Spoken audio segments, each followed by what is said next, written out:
Okay, so I would start by reviewing the physician's orders, determining the size and location of the wound, just verifying that.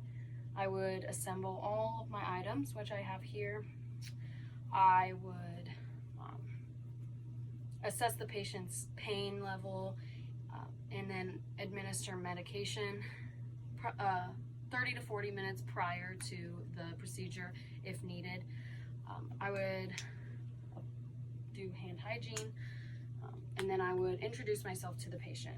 So I'm Emily Kessel, I'll be your student nurse, and I will be doing a dressing change on you, cleaning your wound, all that good stuff.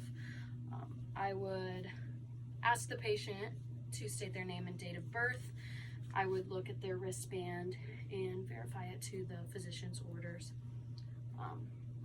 Then I would raise the bed to waist level, make sure it's at good working height. I would also verify the patient's allergies when I ask the name and date of birth. So I would just explain the procedure to the patient. I'm going to remove the soiled dressing and clean the wound and put a new dressing on. So I'd perform hand hygiene, put on clean exam gloves.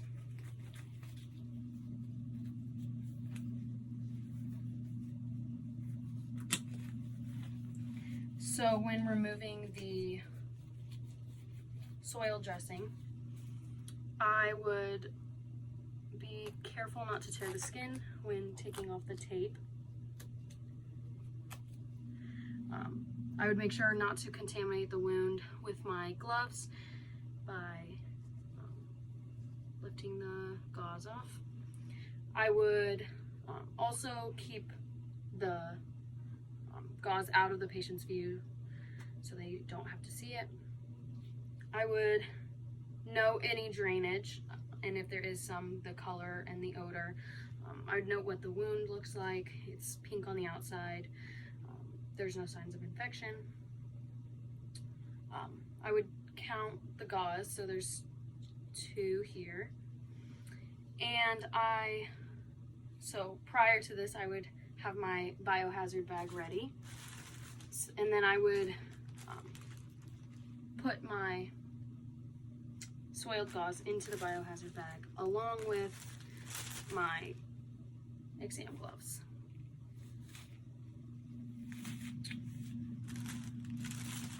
So then I would need to clean the wound. So I need to set up my sterile field, which I'll use this.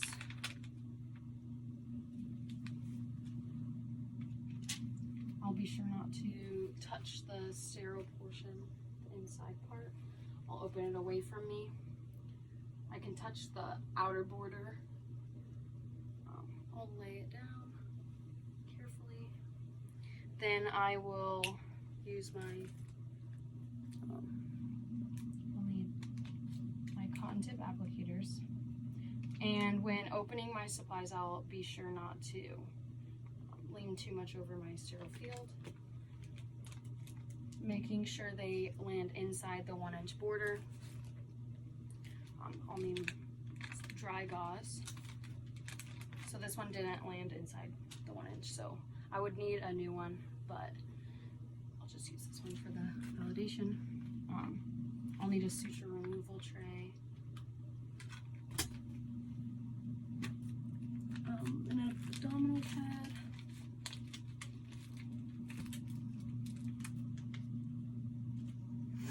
And then I will need wet gauze. So I will open it away from me as to not contaminate it. And then when pouring in the solution, I would, or the saline, I would do a continuous pour so it will not be contaminated. And then I will need to apply sterile gloves.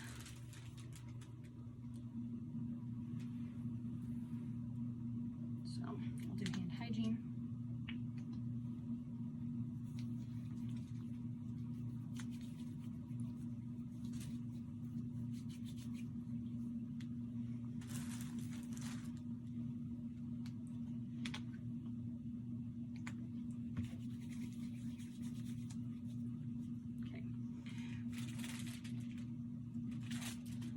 So I can touch the outer 1-inch border of these.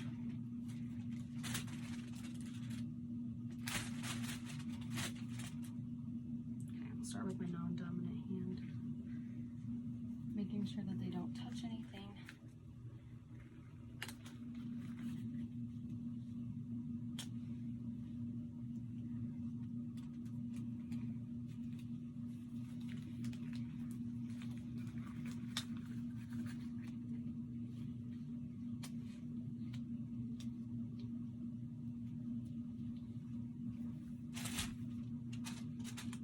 So now I'll start with cleaning the wound.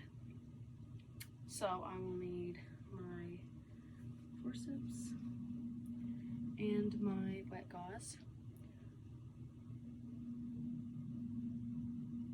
So I'll start by going straight down the middle and discarding into the biohazard.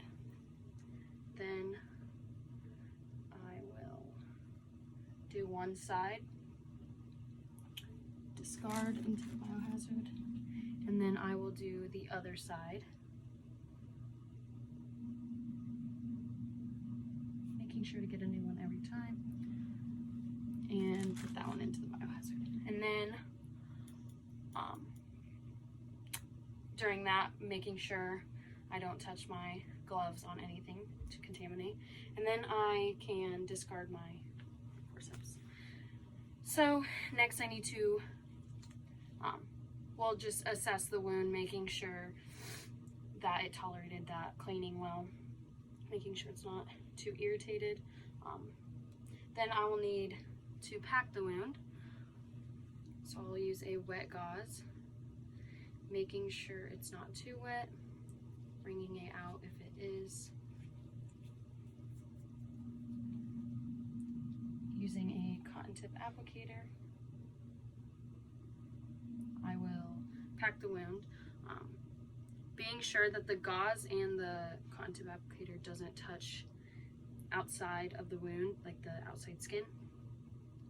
And if the applicator does, then I would get a new one. And I will pack it not too tightly. And then I will discard this.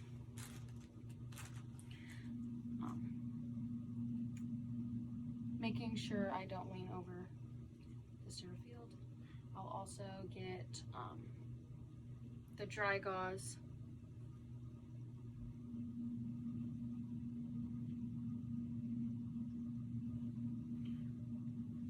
I'll use 2 of them. And then I will need the abdominal pad, making sure that the blue line is facing up. Just place that on the wound. And I will use tape, and I will write my initials and the date and the time that I did this.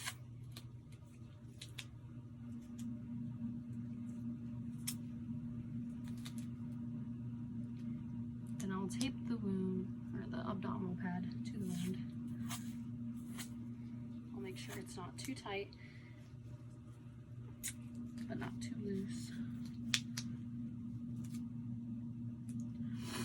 I'll then discard my gloves into the biohazard. So then I would ask the patient if they are comfortable, how they took the procedure.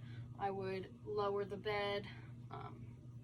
I would discard the biohazard bag, and the rest would go into just the trash can. I would make sure the patient's comfortable. Then when leaving, I would document the date and time I did this procedure. I would document how the patient took the procedure, how they're doing. I would also document the look of the wound when I did it and after, any observations I noticed.